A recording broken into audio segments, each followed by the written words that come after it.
Topic of this video is friend zone. See, I know the game. I understand the game. I've seen the game, watched the game, played the game. Alright, friend zoning. Alright. Friend zoning is generally what you do when you meet a good quality person, but you're not attracted to them for whatever reason. So you want this person to stay in your life because they're a good person, but you wouldn't commit to this person or wouldn't want to be in a relationship with this person for whatever reason. Now, it's a selfish action. It always is. And just about in every case it goes wrong, because it's several different ways that it goes wrong. It could go wrong in the sense that typically a person who initiates the friend zoning typically starts to be more attracted to that person when they're not as available to them as they're used to.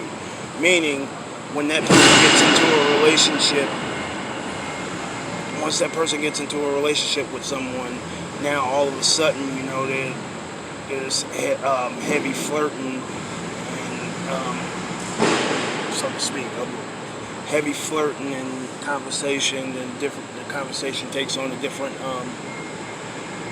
tone. So that's one way. Another thing is, typically, I don't think people really understand what you're asking a person to do by saying, friend zoning. Once you friend zone someone, you're asking a person to ignore their natural instincts to be what you want them to be. So they didn't come, and I tell women, females this all the time. You might sit there and run that game on your man or whatever the case may be and say, oh, he's just my friend and this, that, and the third. But you and I both know that friend didn't have the intentions of just being your friend when he met you. So you're asking that person to go against what he naturally feels for you or whatnot in order to stay in your life. And that in itself is not only selfish, but a little bit self-absorbed. And guys do it too, but guys, because guys do it, and typically they want someone that goes to the next level and fuck them. You know what I'm saying? They want to fuck their friend and all of that stuff, and that's not cool either. That's even worse than what I'm talking about now for women. But they never want to be in a relationship with that person. They just want that person to be available when nobody else is. Kind of whack, kind of weak, but whatever.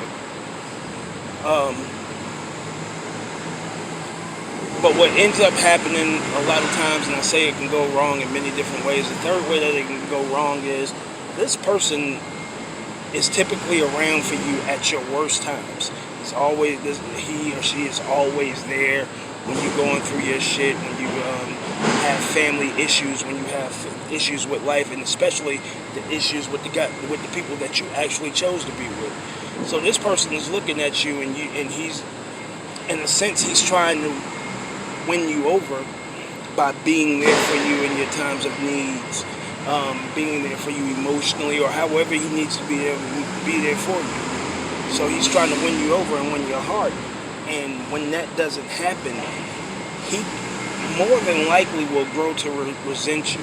You know what I'm saying? Like, he more than likely, because you have to understand that as you're telling this person everything in every aspect of your life, you have to remember that he's basically, in his mind, motherfuckers can count. They just basically keeping score. So you're looking at you're going through all of these changes and emotions with this dude, yet I'm the one that's here for you emotionally, and he gets the prize.